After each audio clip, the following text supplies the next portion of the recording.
dad. And kumbaga yun yung mga bagay na nadadala niya dun sa school.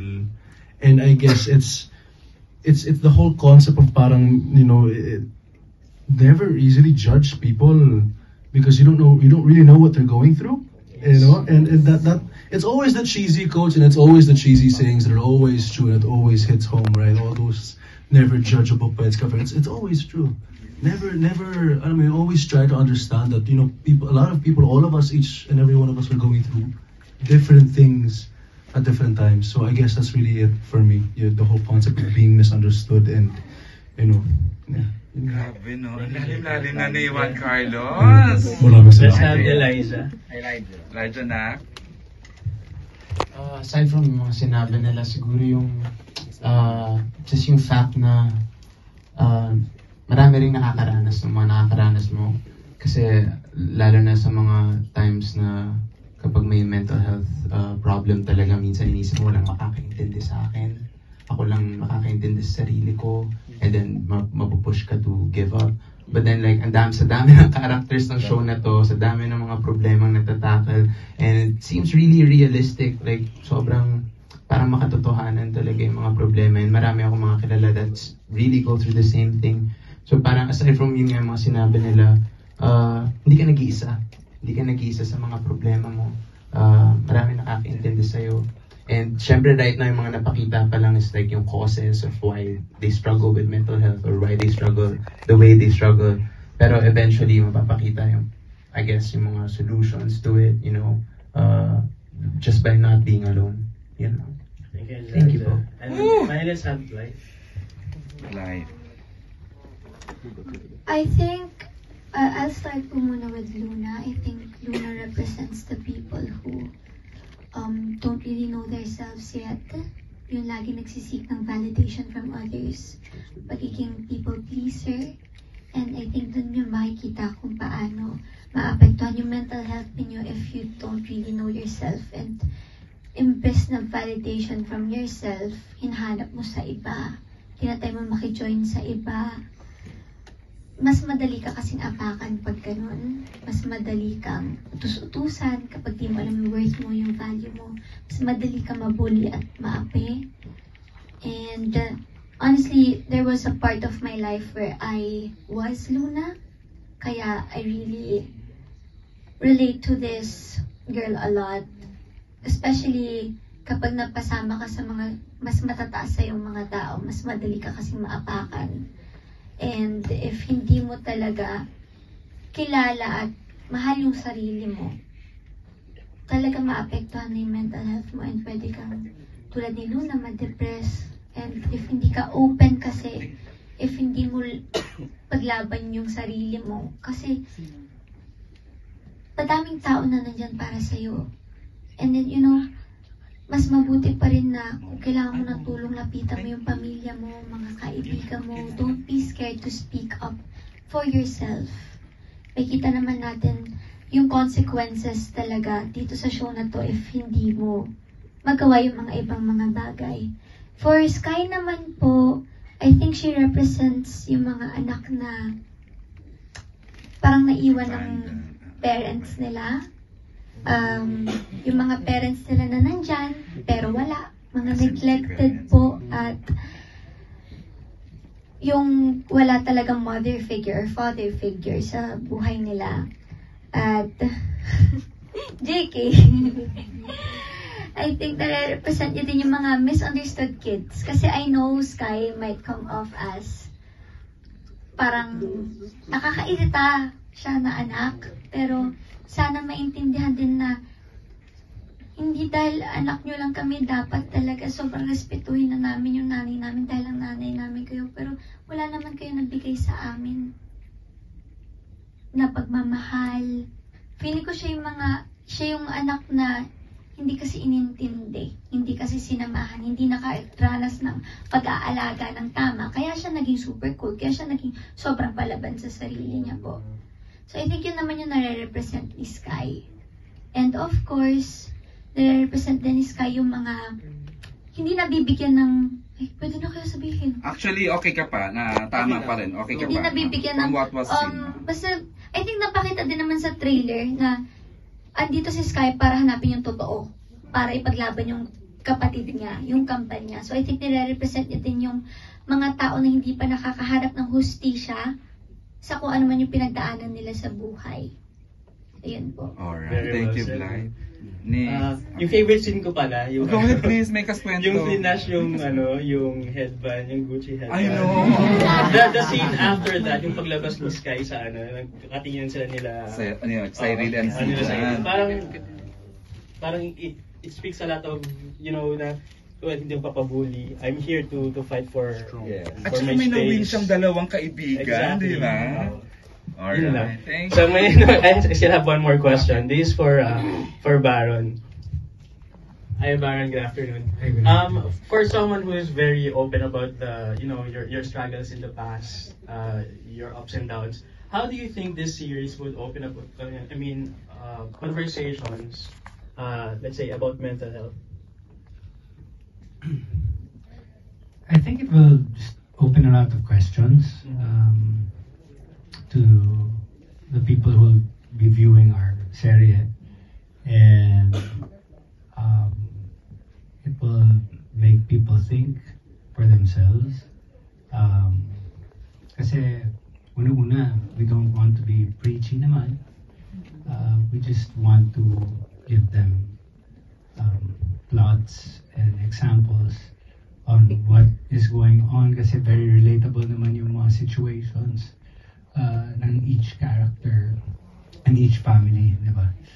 So hopefully they get to figure it out themselves, and if they can't naman, I hope that gaya ng sinabi ni Blythe, no, this is for the kids, because coming of age, trying to get to know who they really are, it's really tough. Nagaling tayong lahat dyan, figuring things out. Am I doing this right? Should I act this way, or should I be myself? So sometimes there are, things for people to be very shallow, or sometimes people could be very deep.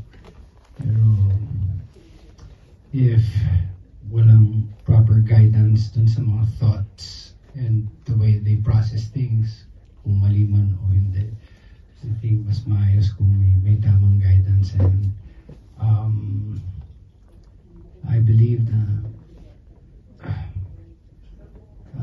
the best way to get out of depression and anxiety is to talk to people and to really get to understand and know who you truly are deep inside. Thank you very much. Thank you, my goodness. Thank you, Nixa, for those set of questions. But the next set of questions will come from Miss Kate Adahar of Random Republica. Good afternoon. My question is for our character actors, Sir Mo, Baron. We've seen you do dark characters in the past. So ngayon po, ano din yung teaser na mabibigay nyo kung gaano to kaiba? Or ano ba yung pwede nyo sabihin about your characters na medyo intriguing? Yes, marami na akong mga kontrabida roles na ginampanan, pero ibang-iba yung character ko dito as Governor William Acosta, ang may-ari ng Northford High.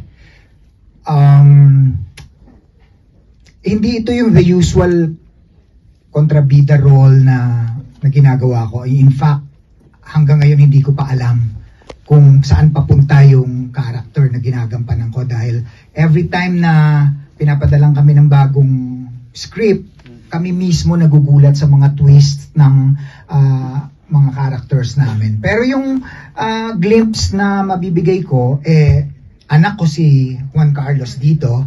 Ako ang kanyang daddy na medyo stricto at medyo ba yun? Medyo lang yun. Hindi, kasi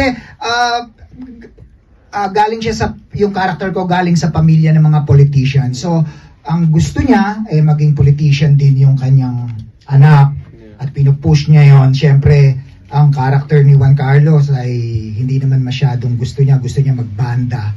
So, magkakaroon kami ng maraming conflicts. At yun nga, dahil may-ari kami ng school, nagiging bully siya at ayoko yun, galit ako. For now, hanggang dun muna ang kaya mong i-share. Hanggang dun muna. Yun palang nasushoot. Yes. Pero syempre, alam naman natin, that's more than that. There's more than Yes. Ay, of course. Of course. You're good. Thank you kayo, Mon. Thank you. Maren. Ano pa daw ba ang pwedeng... Iba ka na ngayon, hinihimay mo na talaga yung creative collaborator ka na rin talaga, Maren. Thanks, AJ. And una-una, gusto kong pasalamat sa Dreamscape for trusting me again sa TV, for giving me this very juicy role. Ibang-iba siya sa mga ginagawa ko, like dun sa Provinciano, si Bungo, who's just crazy and parang, may pinaglalaban pero pang sarili lang. First time ako nag-portray ng character na educated, intelligent, strategic, wise, strict, very fatherly, and disciplinarian. So, I don't see my character as a kontrabida, but I see him as a... Talaga, hindi kontrabida yun. Sa lagay na yun. Kasi I see Harry he's a man who also has a soft spot for his kids. Seryoso? Yeah. Wala sa napanood namin. It's the way, kasi how he deals, to each his own, how parents deal with their kids. Sa second wife mo. Yeah, Nice yeah. ka. So, hindi ko alam kung ano napanood nyo, how I wish to panood ko rin. So, later on, siguro ma-unravel lahat. But, in my head, in Harry's head, he just wants the best for his children and sino bang hindi. So far, yun lang. Yun ang muna. But I'm very grateful na it's very challenging also for me, yung character na ganito kasi kilometric lines, I really have to prepare 2 days ahead. And I'm grateful to be, casted with the greats.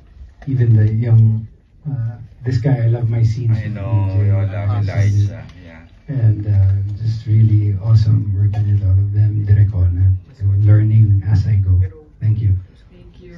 And for my last question for Miss Sylvia, kasi po, in the past, yung maka-work nyo si Arjo and Ria, it took some time bago nyo sila makasama sa project. And this time, si Jella, parang first acting project niya nga po ba, kasama kayo agad. Kumusta po yung naging process or dynamics na tinulungan nyo ba siya, pinrepare for this? Actually, isa lang yung sinasabi ko kay Jella. Puso. Eksena, puso. Kailangan may puso. At the same time, syempre, talino. Yun yung sinasabi ko sa kanya. Pero right now kasi wala pa akong masasabi kung kumusta yung eksena namin kasi never pa kami magka-eksena. Diba? Sila estudyante, lahat binabantayan ko. And like ngayon, pag sinasama lang nila, nandito pa kami sa ganitong sitwasyon na like pag makita ko, okay, sinong ka-dressing room ko. Pag sinabing Jella and Sylvia, okay, pero pinapabayaan ko siyang umalis sa tabi ko. Doon siya sa mga bagets para magkaroon siya ng, di ba? Magkaroon siya ng connection. Kasi yung connection namin, mag-ina kami, automatic na yun di ba? So, ang problema ngayon, hindi kami magkaano-ano dito. Guardia ako, anak siya ng isang mayaman. So, kailangan hindi makita yung Jella and Sylvia na mag-ina. Yun lang naman yun. So far, okay naman si Jella. Hindi po siya na-conscious sa inyo pag umaarte? Hindi ko pa alam. Kasi, hindi pa. Pero, sinabi na niya sa akin kanina, meron tayong may eksena nga daw kami. Tapos, in-explain niya. Ma'am, kasi ganito, kasi hindi ko pa nababasa yung victory. Ma'am, ganito, okay. So, siya yung nagagalan. Sorry, may victory script na. Oo, so siya na nagsasabi sa akin. So, yun. I think, okay naman siya. Tingin ko yung magkatrabaho kami ngayon. hindi ko naman siya nakikitaan ng taba o magaling lang siya magtago ng taba niya. Galing. Pero hindi naman. Oo, okay naman. Ayan. Speaking of Jella, as we all know, we have another batch at around 3 p.m. We are introducing new, brilliant newcomers here. And if you want to stay, you may. Kasi this cast will be joined by 4 more cast members. Yun na nga, yung mga introducing sa teleserye ito, which happens to be 1 is Jella and 3 more. Okay, before we go to the, I'd like to, the next set of questions will come from Albert Abilido. Ayan, si Albert ng Chikanes Ab. You're familiar with his blogs. Ayan. Ilan na followers mo? Wag na, charot na. Okay, di wag. Galing mo kausap. Okay. Hey, mabuhay! Congratulations! Question for you, Andrea. Kasi parang normally sa mga characters wherein may kambal or what, parang sinasabi nila critical yung role nung nagpo-front as your kambal.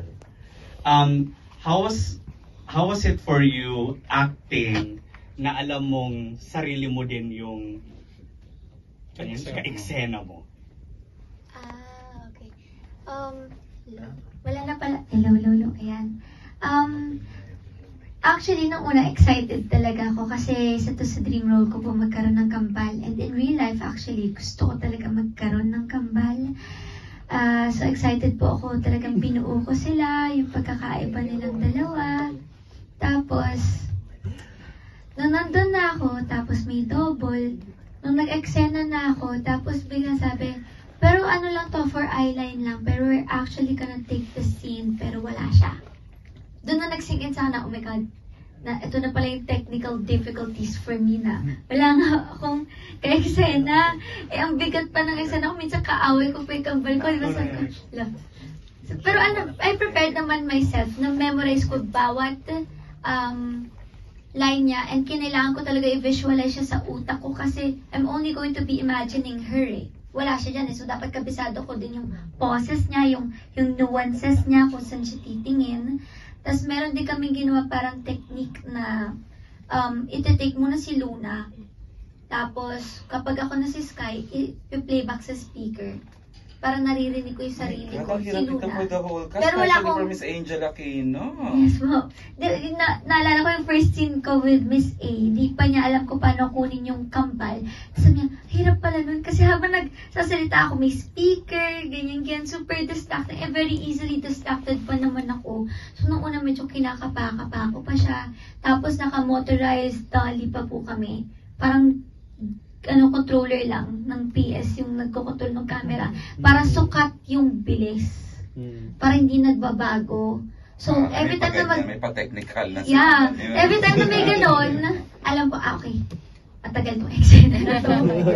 Kasi lagi pong meron pang isang beses na I had to repeat the scene dahil may nagalaw sa camera. Tapos, I only actually had 15 minutes. Actually, joke lang yan sa set na dapat 15 minutes ka lang. Very competitive po ako, artista. Sabi ko, okay. Kaya ako 14 minutes. Wow. Ako nang nag-ayos niya lahat. Talagang from Luna to Sky to Luna. Tapos madalas, wala pa yung set. So, pupunta ako sa set na, kala ko ba namumudali tayo? Direko, di pa ayos. Di ba, Ate BG? Ayun, yun yung challenge ko everyday na, sobrang saya nung una. Tapos nung naset ko na yung standards ko na 15 minutes, sabi ko, hirap ng panindig ito. Ba't pala ginawa ko ng 20 minutes? Ang hirap.